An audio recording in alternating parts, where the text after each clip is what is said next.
Coming up this week on Sporting Journal Radio. So you can't sell out to just one organization and think they're taking care of everything encompassed in the hunting industry, because they can't do that. We're going to give you a little secret right now. I don't want to give this secret away. A lot of those fish are spread out. I fish, I hunt, and always will. Broadcasting from the Prairie Sportsman Studios. Presented by OnX. Know where you stand with OnX. We're not just a radio show anymore. Heck yeah. This is Sporting Journal Radio. That's right. Welcome to the show. I'm Bret and Amundson. Thank you for tuning in right here on this station by downloading the podcast, or maybe you're watching this on YouTube. Thank you. We got a great show for you. We talked to Anna V Outdoors last week. We talked to her for so long that we've got more to talk to her about. So she's going to be back on the show with us here in just a little bit. We'll get a Lake of the Woods fishing report, and David Eckhardt is going to join us from Texas. We'll find out what he's doing down there, other than avoiding this snowstorm. That's Dan Amundson over there. Dan, how you doing? Doing all right. We are getting a lot of snow this week. It was a lot of fun. Hopefully you stayed warm and didn't have to travel. We just hunkered down and got some work done. Yeah, everyone might be dead. This might be not being listened to at all. Snowmageddon 2023, end of the world in the upper Midwest here. We'll see. We're recording this in the middle of the blizzard right now on Wednesday, so we'll see how things turn out. That actually just started to snow, just now. She came down heavy a little bit yesterday, and it's just starting to come down heavy on us here today, middle of the day on Wednesday. But we got a lot of work to do anyway, because we spent, over a week on the road last week from the Niagara River in New York. We fished on the Mississippi. We fished on the St Croix. Dan lost his sturgeonity. That's what they call it. So we'll get that story coming up here in just a little bit. And why did our plane home from Buffalo, New York get canceled? We'll tell you. But first, Stan, who are the sponsors this week? This week we have OnX. Thank you to OnX. Know where you stand with OnX. Lake of the Woods Tourism. Lake of the Woods is the walleye capital. Plan a trip for this winter at Lake of the Woods, or spring at lakeofthewoodsmn.com. Live Target. Match the hatch at livetargetlures.com. Haybell Heights Campground and Resort. Still time to book a trip to Devil's Lake. Learn more at haybellheights.com. Al Claire Audio, save your hearing in the field with Al Claire. Learn more at alclaireoutdoors.com. Minnesota Deer and Turkey Classic is coming up March 10th through the 13th at Canterbury Park. Learn more at mndeerclassic.com. Riverbend Resort at Lake of the Woods. Plan an ice fishing or spring rainy river fishing trip at riverbendresort.com. Ottertail Lakes Country, find your inner otter at ottertaillakescountry.com. And Prairie Sportsman, the new season is underway. Watch episodes anytime at the Prairie Sportsman YouTube channel. And that Deer Classic is going to be a good time. That's March 10th, 11th, and 12th at Canterbury Park in Shakopee. We're going to be out there March 11th, the Saturday. That is March 11th, from 10 to noon. So stop by and say hi and join us. We're about halfway through the show season, so I got a couple of shows down. I actually stopped out at Pheasant Fest. So for everybody that I saw at Pheasant Fest, it was good to see you guys. Met a bunch of new people. It was good to meet you guys, and looking forward to next year's Pheasant Fest in Sioux Falls. So we're done traveling. We got back just in time to hunker down for the storm, but David Eckhardt is joining us. He bugged out early to beat the storm and flew down. Where you at, David? I am in Texas. Texas? What are you doing down there? Trying to shoot some pigs is what we're trying to do. All right. There's not a lot of signal back in this lease. Are we losing you already right now? Yeah, we're just getting to the lease, so. All right. Well, real quick. I don't lose you. Yeah, tell us about it. You've done this before, right? Do you guys use thermals, or how do you guys hunt the pigs down there? Both. So the last time we did it, it was cooler. The weather was cooler, so the pigs were out during the day more. But it's hot now. It's a nice change from Minnesota. I bet. All right. Well, I'll tell you what. Sounds like you guys are getting there. Car doors or truck doors are slamming shut. Why don't we come back to you here in just a little bit, and we'll find out a little bit more about hog hunting down in Texas with Dave, and we'll do a little bit of fish facts trivia with you as well, and just a little bit. But Dan and I just got off the road. We were traveling for, what did we travel? Was it about 9 days or so, something like that? Sure. Go with that. It sounds good to me. I can't remember either. But we started with a couple of stops in Minnesota before we got on planes and flew out east.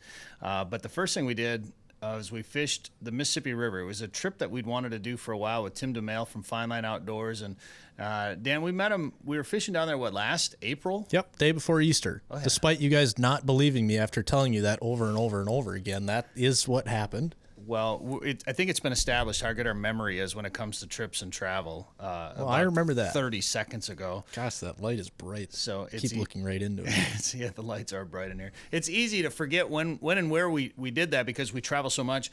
But we traveled and we happened to see Tim in a boat next to us catch nice walleye. We took a picture, struck up a conversation, and he said, "Hey, if you want to come back down and film," and we wanted to film an open water fishing trip in Minnesota with snow on the banks, a midwinter open water fishing trip. So we did that on the Mississippi. And were you surprised, Dan, at how clear the water was? No, that's pretty typical for, well, I shouldn't say maybe that clear is typical. It was real clear, probably 3-4 feet.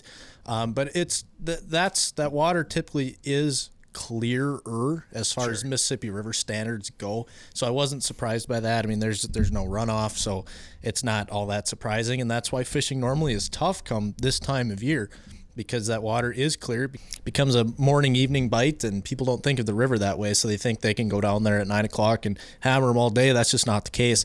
You got to, fish walleyes like you would almost in a lake. So no, I wasn't really surprised, and it's just the conditions. That dirtiness comes from runoff and other situations and other water flowing in, and when other rivers are frozen and not flowing in, and there's no rain and obviously no snow running off. Until that day, there was a little bit, of course, because it was warm, but that's just it's not all that uncommon to see it that clear down there like that. Yeah, that's right. That was that Saturday, 2 weeks ago or whatever it was, and it was beautiful, about 40 degrees.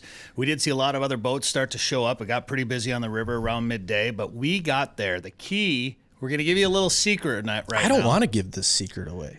Well, that's what we're here to help people. I don't care. I want to, it's not really a secret. People know, they're just lazy. It is. That is definitely part of it, because we got up super early to get there, and it was not a lot of fun. But fishing before it got very light out, and that's, again, clear water.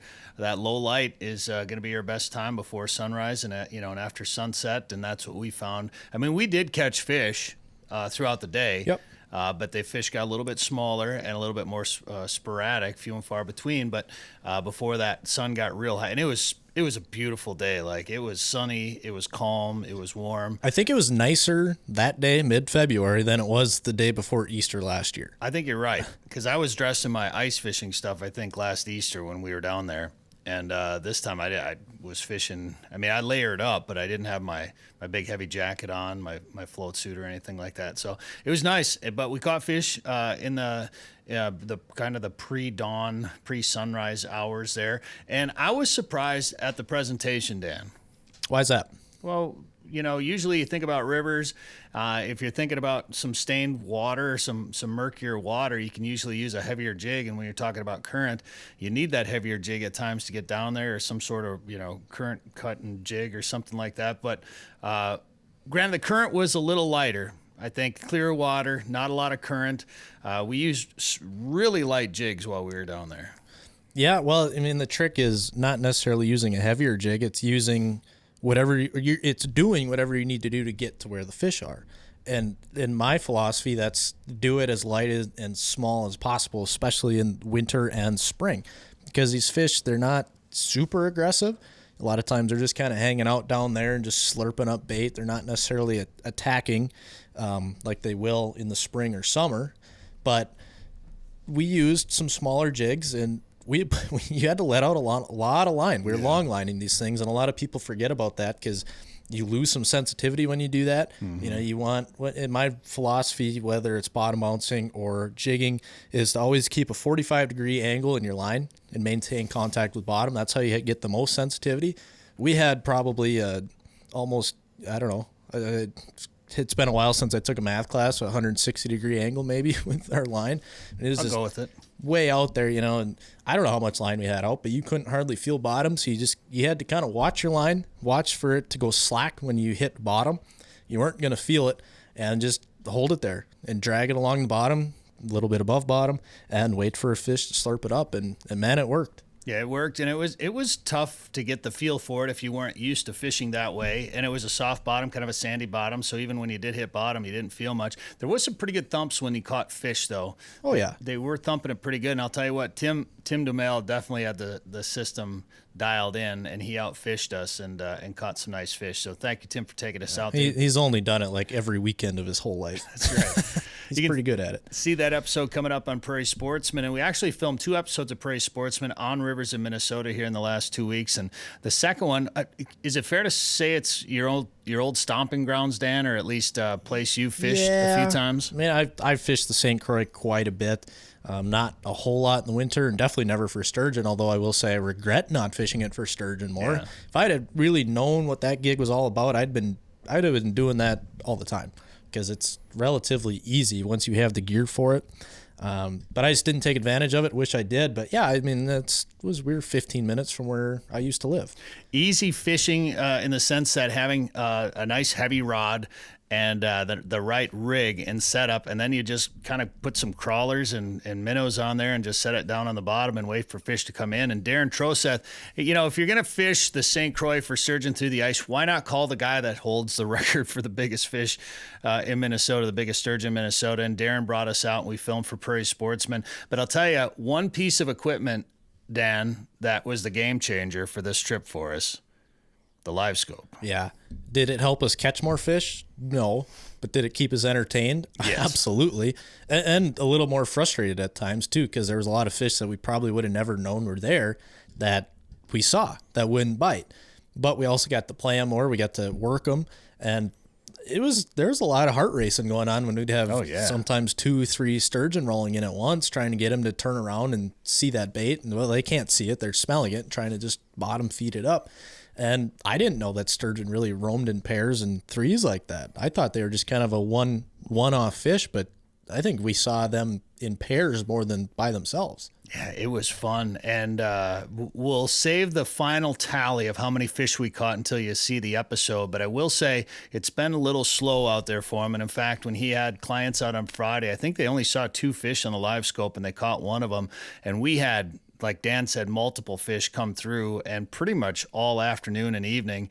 Got a little slow after dark. Things started to turn off a little bit, but we had some action. Yeah, it is definitely frustrating when you see those fish come in on the live scope and they don't eat. But man, and you can't really jig them up. I think that might have been the most frustrating part for me, Dan, is it's like you see the fish come in, and you can see them kind of come in on your bait a little bit, and you can jiggle it a little bit, maybe stir up the bottom, just get their attention, but you can't jig the fish up like you could a crappie or, a walleye or something like that, because of where their mouth is positioned. They don't really feed up.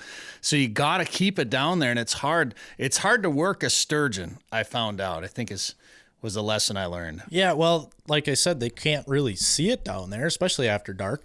And so you're really just moving it more to try to trigger, their feeling. They're going to feel it along their lateral line, or smell it, or stir up the bottom and feel those vibrations. We're triggering their feelings now, Dan? Is that... Yeah. We're trying to offend them so much that they just slurp it up. But no, I mean, like I said, they just can't see it. So it's all about vibrations and feeling and whatnot. And so, yeah, you can't just get it above their eyes and have them come up and strike. But yeah, you're right, because of their mouth too. So multiple factors there. It's different kind of fishing, but man, it is fun. And we're gonna save the rest until you watch the episode of Prairie Sportsman. But we'll say this: when Dan lost the sturgeonity, the rod holder ended up at the top of the house, hanging from some of the camera equipment. And we'll just leave it at that. Make you watch for it coming up on an episode this season on Prairie Sportsman. So it's going to air sometime in the next 2 months or something like that. All right, coming up later in the show, Anna V Outdoors, also Joe Henry. And I want to talk about Niagara just for a second, and we'll play a little clip from our trip to the Niagara River, which was Niagara Falls. So you think about Niagara Falls as a tourism destination, and it's a great place to go. It's a beautiful scenic site. But that's not the only reason to go there. The Niagara River turned out to be just an incredible fishery while we were there, and it's about a 30-mile stretch between Lake Erie and Lake Ontario. And Dan, when you saw the river, did it look the way you expected it to look? I mean, not really, you know. Well, the one thing that stuck out to me is we always talk about rivers, whether it's the Mississippi or the Rainy River or the Minnesota around here, that, hey, you can go and fish these with a small boat. Take your 16, 15, 14 footer with a whatever motor and go fish it with no problem. That's not the case here. There's some turbulent water. It's not big water. It's not the right word, but it can get a little sketchy. It can get sketchy. You kind of want to know what's going on when you're out there, and a smaller boat sometimes isn't going to cut it to get to some spots where we fished. You definitely want to go with a guy that has local knowledge of that river, because river levels fluctuate with the hydro dam that's there, and it's huge 200-foot cliff and hillsides. You're in this big river gorge, essentially. In a couple of spots it narrows up, and you get rushing white water in a sense. And if you look at it, like we stopped and looked at it from the top, and it almost looked like, shallow, like you'd be in a raft, like you'd want to raft it. But a lot of those places where you see this white water churning is still 20 feet deep there. There's just that much water kind of funneling through that narrow area. So it was a really cool trip. It was a beautiful area. And man, what a fishery between those two big lakes. And I didn't realize how close to Toronto we were, Dan. Yeah, I didn't really either. I knew we were kind of in the vicinity, but I didn't think we'd look at it. Yeah, I didn't. Or think of it as a potential option to fly out after some issues. Yeah, no kidding. And no offense to Toronto, but that's the way I want to experience Toronto, or any big city for that matter, is in a fishing boat on the lake fishing, and versus being in the city. But yes, our flight home from Buffalo then got canceled, and let's bring David back on here. David, can you guess what the cause was for our flight getting canceled? Well, you told me, but well, act like you don't know. Would cancel. That's right. Well, it wasn't weather. I mean, there was a little bit of weather, but we're standing there, and all of a sudden our flight got delayed, and then I got an email saying the flight got canceled. So we went up and talked to the lady at the gate there, and she goes, "Oh yeah, they had a broken windshield wiper." So we are in charge of getting our own hotel room and spending another night and finding a different flight out the next day. Yeah, so. and remember when we were checking in, though, they were like, "Oh, yeah, this plane's got an issue, but don't worry, you'll be just fine. It'll be on its way. They'll get a replacement." Oh, yeah. Oh, okay, yeah. Sure. Yeah, they reassured us there'd be no issues, but we got to spend another day in lovely Buffalo, New York. All right, David Eckhardt from Texas right now joining us here, and we're going to play a little Fish Facts trivia right now before we take a break and give you a sneak peek at our Niagara River trip, and then get into Lake of the Woods and Anna V Outdoors too. Fish Facts trivia number one, what is the difference? So on Niagara River, it was mainly steelhead fishing, also lake trout, walleye, and brown trout. But what is the difference between steelhead and rainbow trout? Is it A, the steelhead have no dorsal fin? Is it B, rainbows only eat vegetation? Is it C, rainbows stay in freshwater while steelhead travel from ocean into tributaries to spawn? Or is it D, steelhead can breathe out of water and actually walk on land? I'm going to go with D. Yes, that is correct. Steelhead can breathe and walk on land. Now, it's actually some controversy about this. Rainbows are the way they try. They're the same fish essentially, but because of their environment, they grow a little bit differently. Rainbows will generally just stay in freshwater, lakes and streams, whereas steelhead will travel from the ocean up into tributaries to spawn. And then you hear about, the Great Lakes. They call those steelhead. Like on the North Shore of Minnesota, they call those steelhead. So what the heck?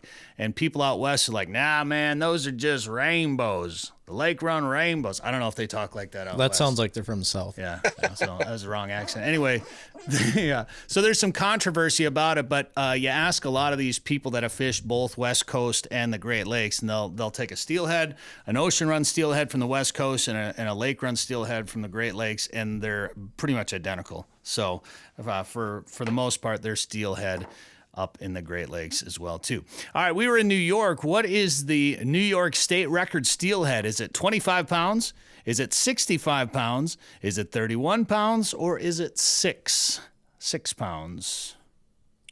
I'm going to guess 31. 31 is correct. Rob Wilson of Talmadge, Ohio, was trolling out of Olcott, New York on August 14th, 2004. When he was fishing with a Pirate 55 spoon, he caught himself a steelhead, 31 pounds, 3 ounces. That stretched the tape to 39 inches long with a 26-inch girth. It's a nice fish. And finally, what is the Minnesota state record steelhead? Is it 25 pounds? Is it 8 pounds? Is it 16 pounds? Or is it 6 pounds? 16.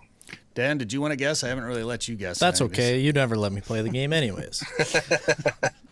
16 pounds and 6 ounces. Yes, that is correct. 33 inches long with a 19.5-inch girth, and it was caught in the Devil Track River in 1980. Now, I wonder, they don't have a catch and release steelhead record. In the North Shore, you have to release, right? All wild steelhead, you have to release. They don't have a catch and release record, so I wonder if that record has actually been broken, but they haven't been able to do anything about it. Because there's been some nice steelhead caught, up in the North Shore. So there you go. Fish Facts Trivia. David, have fun down in Texas. Shoot some hogs. Thanks for being on the show. That's the plan. Anna V Outdoor. No problem. Anna V Out, bring me back some bacon. Anna V Outdoors is coming up in just a little bit, and Joe Henry will join us next with the Lake of the Woods Fishing Report. Here is a peek at our trip to the Niagara River.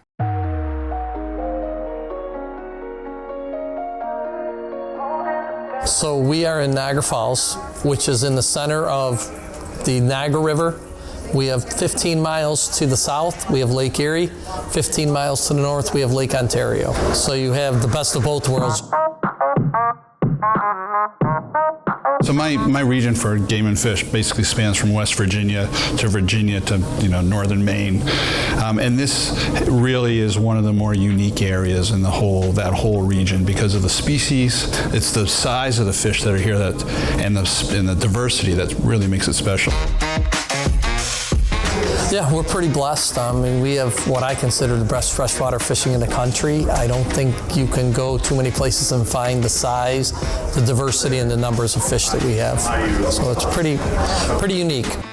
One of the cool things is you can catch just about everything that swims here with the 7-foot, 7.5-foot medium power fast action rod. So people think, my gosh, I need heavy tackle to come catch a 12, 13, 14 pound lake trout or a steelhead. This is the tackle that the guides use too. So we're using the new Crosstrek fishing systems from St Croix. These came out last year at ICAST. They became available to anglers, I think, in November.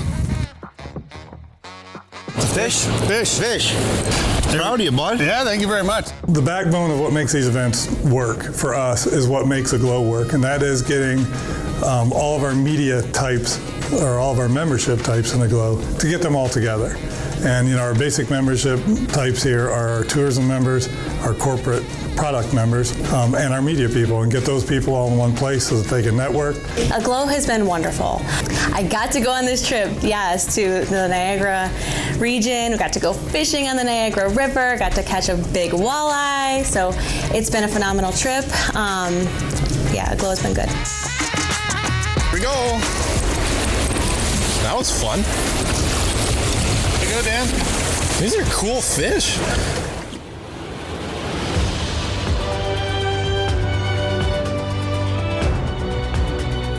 The river itself was very striking with the cliffs on either side, especially the water. I was mesmerized by the water. The best opportunity to garnish the most information is to going to the NiagaraFallsUSA.com website.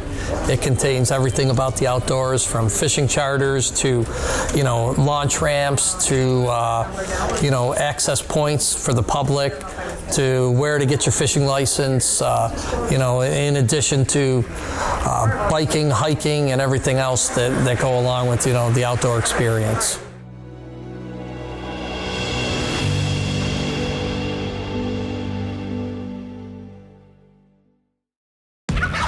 Don't miss the 2022 Minnesota Deer and Turkey Classic at its new location at Canterbury Park in Shakopee, March 11th through the 13th. This year's Classic features top hunting celebrities like Driven TV's Pat Nicole Reeve, Lee and Tiffany Lakoski of the Crush TV, and Melissa Bachman. Get your antlers scored, view more than 300 antler entries, and see the latest hunting products, plus a great lineup of lodges and outfitters. For complete details on the 2022 Deer and Turkey Classic, visit mndeerclassic.com. Ice fishing season is here. This winter, plan a trip to Devil's Lake, North Dakota. Not only will you have the chance to catch their legendary perch, but this year, Hay Bale Heights has been catching big walleye after big walleye. and they're doing it from a mobile, comfortable snow bear. No matter how cold it is outside, you're warm and toasty on the inside. Learn more and book a trip today at haybaleheights.com. That's haybaleheights.com. Live Target, the leader in Match the Hatch, is back with new lures that also match the action. Introducing the Live Craw. The Live Craw is irresistible to bass, walleye, and other freshwater species. FTech's winner, the Ultimate Frog, looks and acts just like a swimming frog. With an exposed ultra-point mustad hook and replaceable legs, the Ultimate Frog has 2 styles, 2 sizes, and 8 colors. And iCast and FTech's winner, the Live Shrimp, mimics a fleeing shrimp for saltwater anglers. Coming soon from Live Target. Now it's time to check in with Joe Henry from Lake of the Woods Tourism to get a fishing report from that big old walleye factory in northern Minnesota. Joe, who's definitely not still driving, joining us here on the show. He's pulled over and parked if you're listening to this on the radio. Joe, how's it going? Hey, gentlemen. How are you guys? I'm doing well. Where are you coming home from? Coming home from Lake of the Woods. I was just up there doing a little, I had some meetings and stuff, and, actually had a chance to fish this morning with Congressman Pete Stauber for District 8, and really a neat experience, Brett. Congressman Stauber is a big supporter of Lake of the Woods County, with redistricting. Last year we had Congresswoman Michelle Fischbach as our representative, and, this year it's Congressman Pete Stauber because of redistricting, and, he's always had that northeast corner of the state. Actually goes all the way down to north of the cities, and really a big district, but District 8. But yeah, Lake of the Woods is new to him, so he came over to give us a little bit of love and support us and talk about how important that tourism is to not only northern Minnesota, but, certainly Lake of the Woods County. How did he do? He did good. He did really good. He wasn't real used to using electronics for ice fishing, so I set him up with my electronics and got him doing the 1-2 punch of jigging one line and dead stick in the other one. And, I think he got most of his fish jigging, got one on a dead stick. But, he picked it up quick. You could tell he wasn't overly used to doing it. But, well, I'll tell you what, after seeing a few fish on the screen, and talking him through about, all right, man, you got about 10 to 30 seconds to make that fish react. You got to do something different. And he started trying different things and, started setting that hook a little harder. And, I was impressed. He really did a nice job. Looks like you had a good conversation with him, and it looked like a few faces that I recognized there in that picture. And then also, I think we've done a podcast from those same tables. It was a darn good one, too. That's right. Yeah. Well, we had a meeting with them. It happened to be, we rotate resorts when we do things like that, but we were at Arneson's Rocky Point, for our meeting, and that was, of course, a great atmosphere to hold a meeting at. And, really, we had a tourism board meeting, and, we had Congressman Stauber join us for that, talk about some different topics and issues and things, and then we took him fishing just for the morning, and again, really a very productive visit, and we appreciate the support. Not everybody understands that tourism is the number one industry up in Lake of the Woods County, and we got basically 68 different lodging businesses that include sleeper fish houses and Airbnb, VRBO. Hotels and resorts. So really, tourism is important to our area. The other thing that, I don't think everybody realizes is that, that tourism is important to the rest of the economy. When you take a look at, there's a 5 to 7 time trickle down effect for every dollar spent on lodging. That's important to the whole county and to all of northern Minnesota, anywhere that has tourism. So it's, again, for all those reasons, he was there supporting us, and advocating for us and such, and it's very, very much appreciated. Well, that's good. I hope if he's going to be representing you guys that he would come and visit and learn about the area and also do some fishing. I love it when I see those guys actually get out there and do some of these things that mean so much to people of this state and people that are invested in the local economies that involve these type of recreational activities. And with the snowstorm, Joe, of course, conditions are going to be changing just a little bit, but how were pre-snowstorm this week, how were conditions at Lake of the Woods? Well, I'll tell you what, up there it was sunny. And, I think northern Minnesota is going to get missed by the majority of it. So things were great. And, fishing, it's February fishing, so that really means that a lot of those fish are spread out. I think the oxygen content of the water is probably a little bit lower, so you really have to fish every single fish. And, it helps to have electronics. And then, I'm talking to some of the guides, too. They were talking about how, you need to be about 3 to 6 inches off the bottom. You're using small jigging smooths with a piece of minnow head or a piece of tail. I'm using a plain hook, chartreuse or even a pink hook, and having a live minnow on that about 4 to 6 inches off the bottom also. All those little things, and working every single fish. Pretty soon, by the end of the day, if you work every bite window, every small spool that comes through, you're not fishing your bucket, and that's the name of the game. Well, it's not too early to start thinking about Rainy River and spring fishing. Of course, you got the extended walleye season up there too, and we'll talk more about that next week here on the show, Joe. But if people want to get a late winter, early spring trip planned to Lake of the Woods, what should they do? Well, remember, Brett, I've been Lake of the Woods. Despite what they say in the media down in the metro areas, ice fishing up at Lake of the Woods is extended. So we go through, March 31st with our fish houses, and then, walleye and saugers, April 14th. Pike never closed. So we got, hypothetically, depending on Mother Nature, of course, we got a whole potentially month of ice fishing left. So it's frozen up there. There's 3 feet of ice, and it's still winter. But if you want to find out more about ice fish in March or even spring fish in the Rainy River, best thing to do is check out our website, and that is lakeofthewoods.com. Come ice fish the famous waters of Minnesota's Lake of the Woods, the walleye capital of the world. Experience full-service resorts featuring heated fish houses, ice transportation, meal plans, and sleeper house options. From the northwest angle to the south shore, Rainy River and Baudette, the Midwest's #1 ice fishing destination. Walleye, sauger, perch, and northern pike. Minnesota's Lake of the Woods, best fishing anywhere. For more information, log on to lakeofthewoodsmn.com. 852 million acres of public land, 147 million private properties, all in the palm of your hand. The #1 hunting GPS app just got better. With hundreds of custom map layers, 3D and topographic maps, you can easily scout on the road or at home before you go. And now you can get important weather details, CWD detection, and even know what crops have been planted where. Get the most trusted hunting GPS app ever made. OnX. Know where you stand with OnX.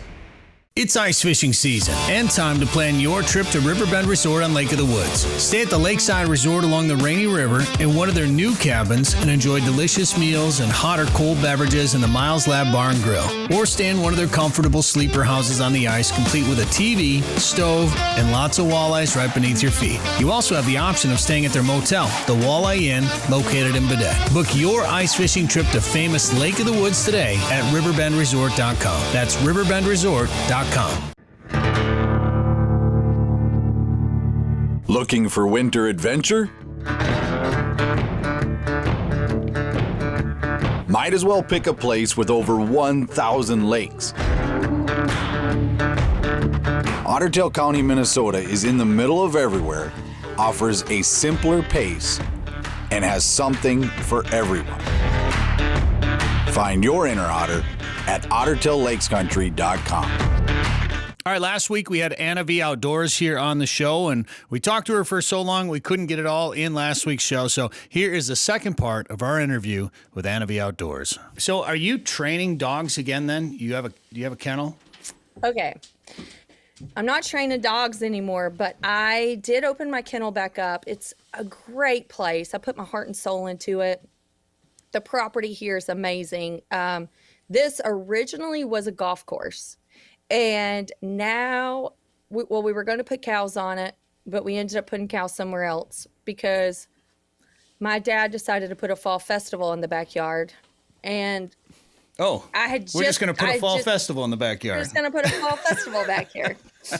So I lived across the county line in my dream house in a little Mayberry I'd wanted to live in since I was a teenager. And then the dog thing happened, and I ran out of room there, and he was like, well, just come on over here with us over to the golf course. We call it the golf course. None of us play golf.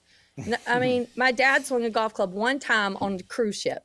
And so I was like, okay, I'll turn the cart barn into a kennel. It's a 40 by 70. I mean, it's perfect.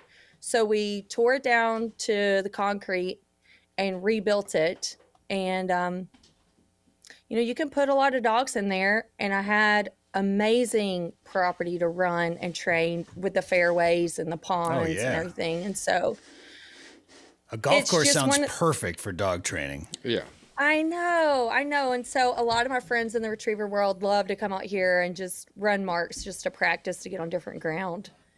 But this just wasn't in my calling. Like, at the end of the day, I'm a shooter and I love running dogs, but just my kid's age and the season of life, it was juggling too much. And so I was like, okay, what am I the best at? And so that's kind of what happened. I'm going to run dogs. I'm going to let somebody else train them. And I'm going to have a heck of a time doing it and enjoy doing that with my kids. So you're running dogs, you're mowing fairways in the backyard or whatever you're doing back there. Yeah, we're just going to board sporting dogs. So we've got double barrel kennel, home away from home for your sporting dogs. And I've just put a boarding program together for these high energy dogs that's used to getting so much activity built in their day. So we're catering to that. We're going to keep a really small number. And, depending on their training, if they've got a great solid recall and stuff, like we can do water days and we can get them out, in the big fields. And then I've put up a little agility course just to have fun with them while they're here with us. Sure. So I'm just trying to list all the things that you're doing. So then you're designing hats, and then you're also a pistol instructor, certified not pistol anymore. Oh, you're not doing it anymore. I hung that up. That's how I got started. Yeah. Caleb Copeland, he lives right down the road from me. So he has Copeland Production, Copeland Creative. I don't know if you've met him or not, but he's a producer in the big game space. And he was my first friend in the outdoors because he was a local guy. And he loved what I was doing in the pistol world and all this stuff. And I'll never forget calling him one day and saying, I'm quitting this. I went against his advice and stop training all the ladies with the pistols. And it was fun. I mean, we were in a silage pit shooting pistols all the time, and on an old dairy farm that had been closed, and they had switched to crops, and it was fun. Like, this whole thing's just been a journey. So I'm only doing 3 things. I've got my kennel that I'm boarding. I've got my podcast, which we haven't talked about, All American Wing Shooting Podcast, and that's really been spun out of just gratitude and showcasing the people that mentored me. I've never had a female mentor, but I've had so many adopted family uncles and dads along the way that just taught me something and then passed me on, to the next town that I went to. And so I want to showcase all these people because so many influencers are behind the scenes. Yeah. And I just wanted to make sure that the world knew who they were. Sure. Well, that brings up a question, as a female in this industry. I mean, it's talked about as a male-dominated industry, and it still is. But there's obviously a big increase in participation from women.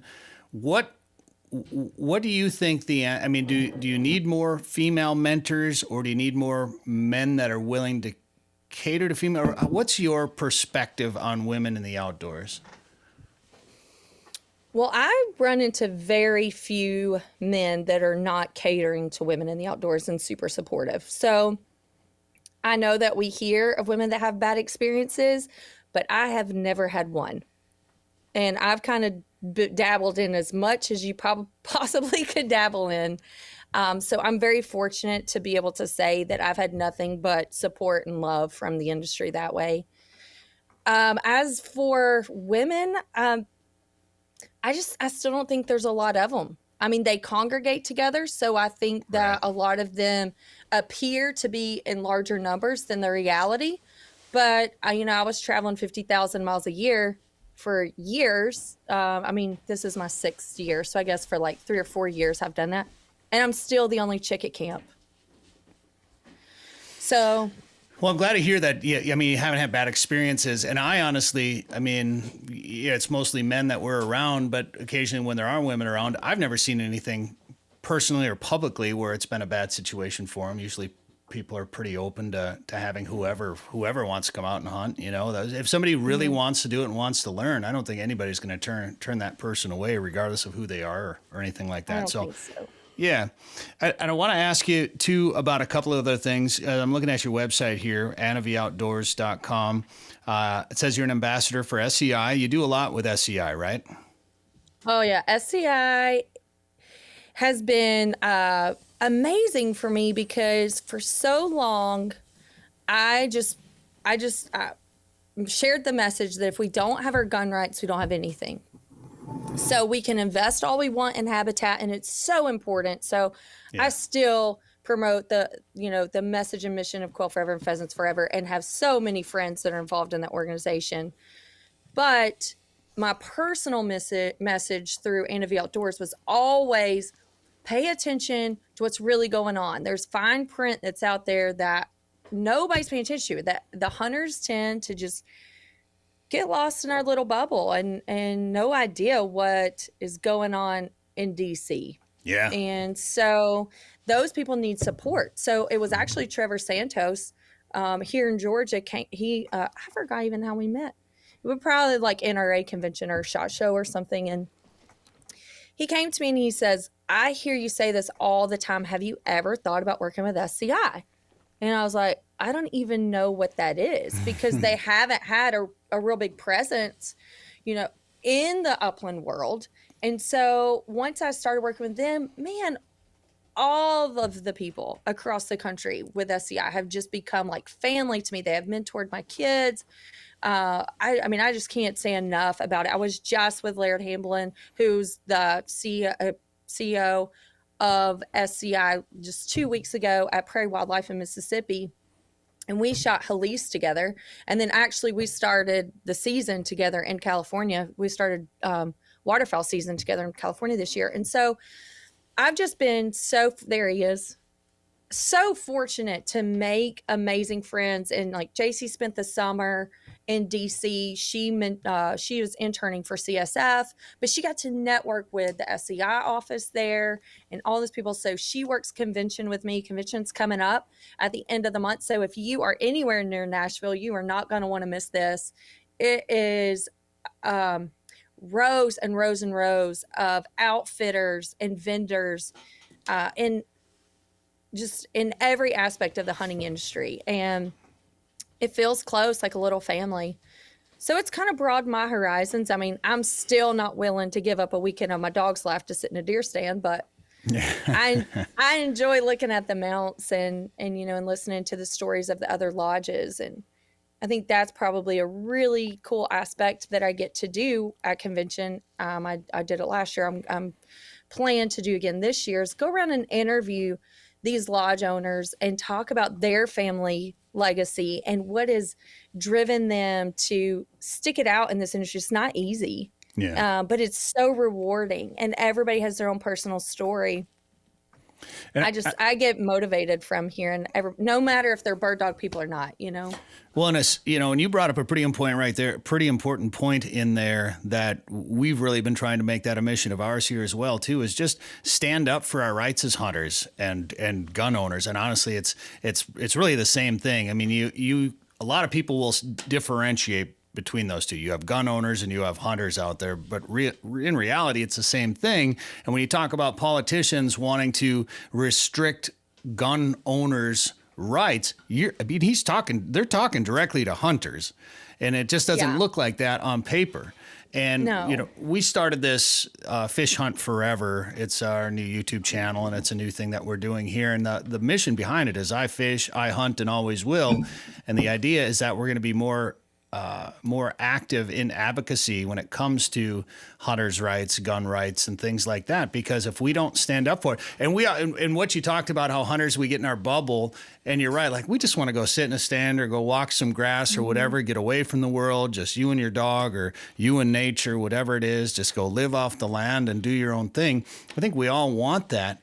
But at the same time, if you aren't actively participating in some sort of advocacy or knowing what's going on in politics, knowing what's going on in DC, it'll all get taken away from us eventually. And I know that'll never happen in our lifetimes. Well, it's probably closer than it's ever been, and it's getting closer and closer every day. I mean, if you look at the State of the Union here this week, and them talking about banning assault weapons or whatever, there are people trying to do it and trying to stop us from legally owning guns. So it is something that's very important, and maybe it's because I'm getting older and I'm realizing, the bigger picture when it comes to the outdoors and things that we enjoy doing and what we love to do. And if you don't have people that take a stand, and that's what makes those conservation organizations, SCI or Pheasants Forever, that's what makes a Ducks Unlimited, Delta Waterfowl, it's what makes them so important, is they are out there advocating for us and doing some of that dirty work. And they've got people in Washington that are out there paying attention to bills and legislation that's going on that could affect us as hunters. So it's important for us, if nothing else, to be aware of what's out there and what's going on. You make a good point about that too. So this is what I've learned, and why it's important not to sell out to one organization. And I've just had this conversation. Now that I'm back down south, I've partnered with a few lodges down here to host events and just help them stay connected with these types of things. And everybody has their niche, right? So when you're looking at outdoor industry organizations, there are some that are pretty much habitat only, and there are some that are just like gun right only, and it takes all of them. So you can't sell out to just one organization and think they're taking care of everything encompassed in the hunting industry, because they can't do that. There's just not enough manpower under one organization to focus on that. So that was another reason why I wanted to team up with SCI, because everybody assumes that it's all about safari hunting. And there's a lot of safari hunting. Lord have mercy.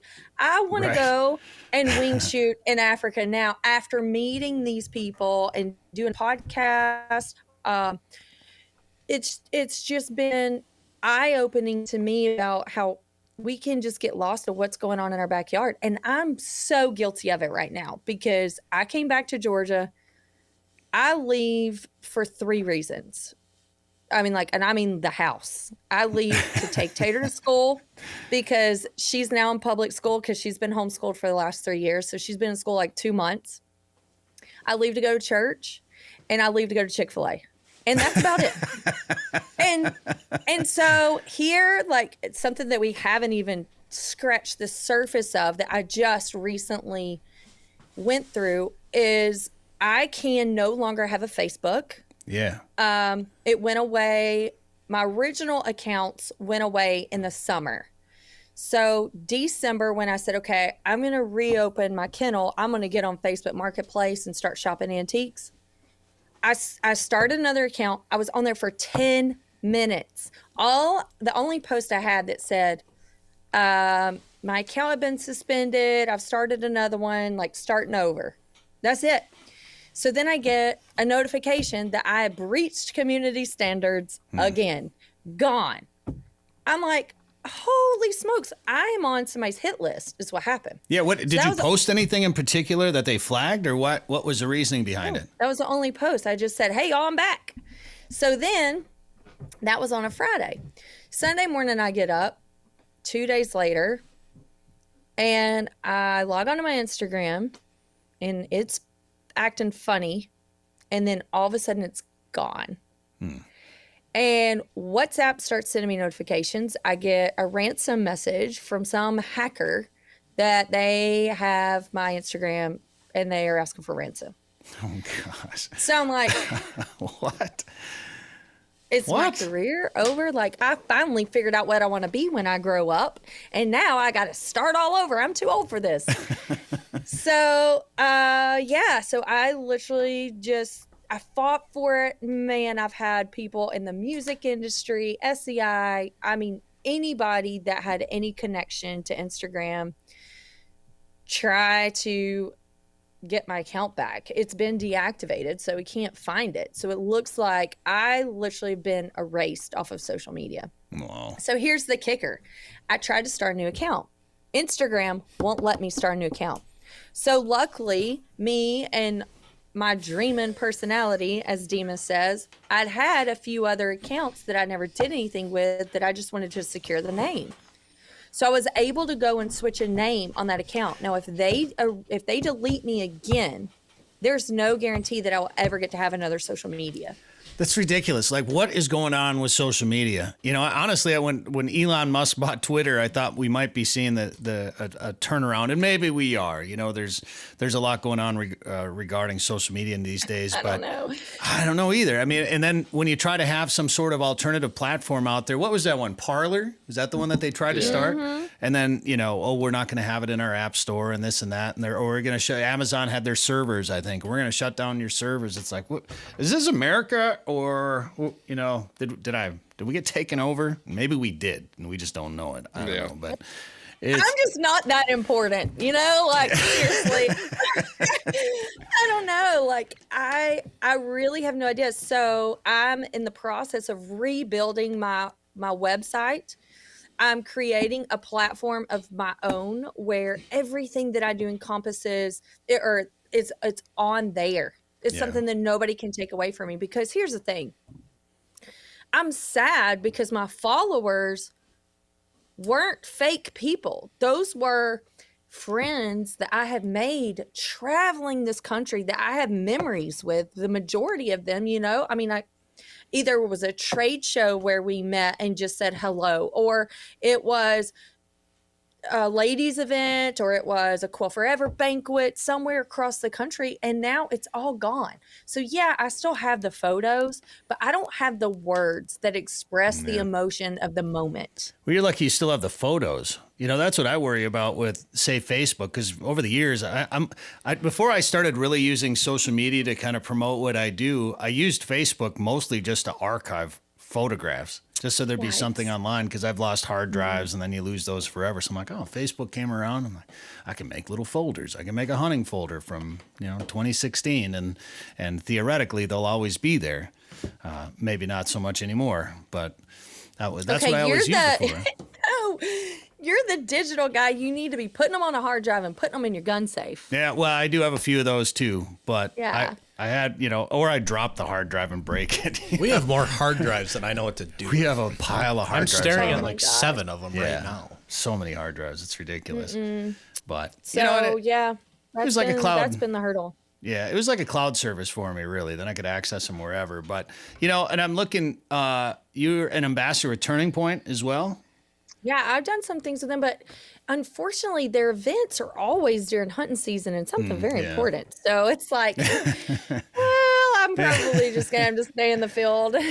Well, and it's really easy to use the excuse, well, I don't have a dog sitter. Like. Well, I use that one all the time. Responsibilities. So I'm sorry.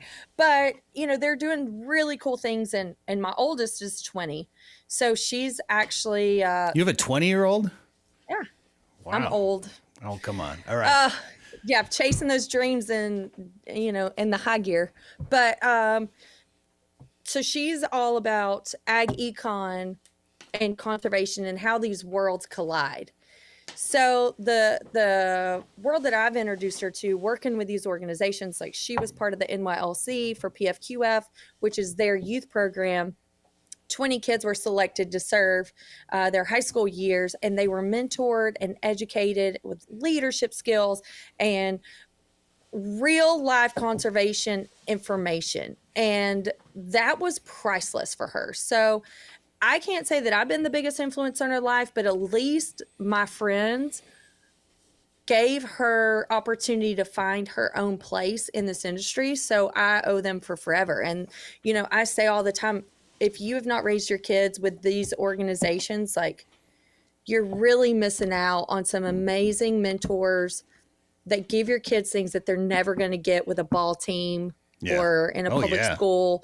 And I'm a huge FFA fan and supporter, but there's nothing FFA. Like these outdoor orgs, And so anyways, now she's at UGA. Well, she went to ABAC, which is like our ag school of the South. She did that for 2 years and loved it. And then was like, okay, next best thing. But when she was in high school, she wasn't driving yet. She fell in love with Ducks Unlimited. And all she ever wanted to do was duck hunt. And I was like, you're going to have to find somebody. I don't know nothing about that life. So I was actually in Birmingham at Caliber, which is a really high-end gun club there, or store. Kim and BC with Ren and Ivy were having like a trunk show. Delta Waterfowl was there. I walked in. I met Kim for the first time. I'm like, that is the cutest chick I've ever seen in my life. She is my new best friend. And so Ren and Ivy is a company. They do really nice luggage style bags or gear bags for hunting. They're out of Mississippi. Okay. So I'm sitting there, we're talking about our kids and all these things. Well, Delta Waterfowl was there and they said, we know if we hear of a kid that wants to hunt, we make it happen. So Delta Waterfowl put a hunt together for my kid. They'd never met. She wasn't with me. And so we did like a lodge hopper in Alabama. And so there was ladies that were working at Caliber. They'd never been on a hunting trip before. And Delta Waterfowl put all this together for us. It was so special. I'll never forget it.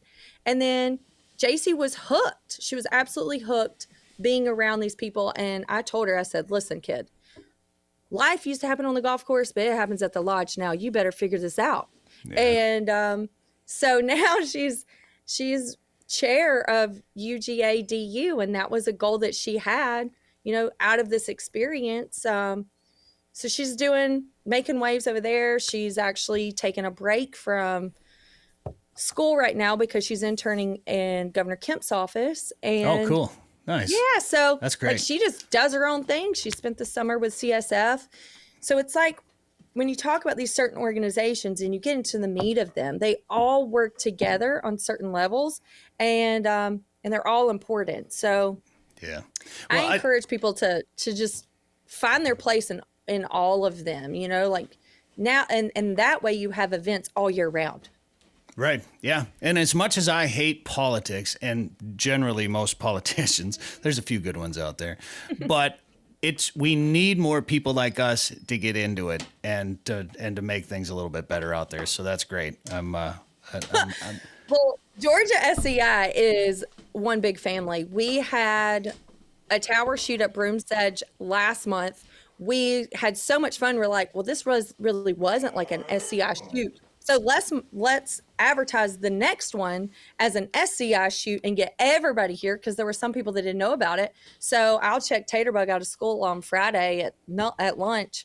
We're going to head down south to Brooms Edge and shoot pheasants with all of our SCI friends in Georgia and just have a blast, you know. And so, yeah, I mean, I can't say enough about what the organizations have done for me coming into this industry, not knowing anything, having so much passion and love for the dogs, but not knowing how to make a difference with it. Yeah. Well, this is great. I know we've had you on for a long time, and we could keep talking about. I could talk about this stuff with you all day probably, but we're gonna let you go for now. We're gonna have you back on again sometime here in the future. We're sorry we're gonna miss you at Pheasant Fest this year. Oh, I know, I missed that too. And Mr. Jimmy from Prairie Wildlife is winning the Hall of Fame award for conservationists, the Conservationist Award. So please give him a hug for me. Well, maybe I'll shake his hand because the hug might be a little awkward, but I'll tell him you said hi and congratulations. Anna V, AnnaVOutdoors.com. Where do we find your podcast? That would be anywhere you listen to your podcast. It's All American Wing Shooting Podcast. And the new Instagram is AnnaVOutdoors_. AnnaVOutdoors_, AnnaVOutdoors.com. Anna V, thank you for the time here on the show today. Thank you.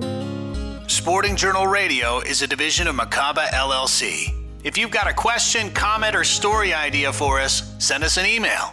Go to sportingjournalradio.com. While you're there, you can learn how to advertise on the show and visit our store for hats, hoodies, coffee mugs, and more. Go to sportingjournalradio.com.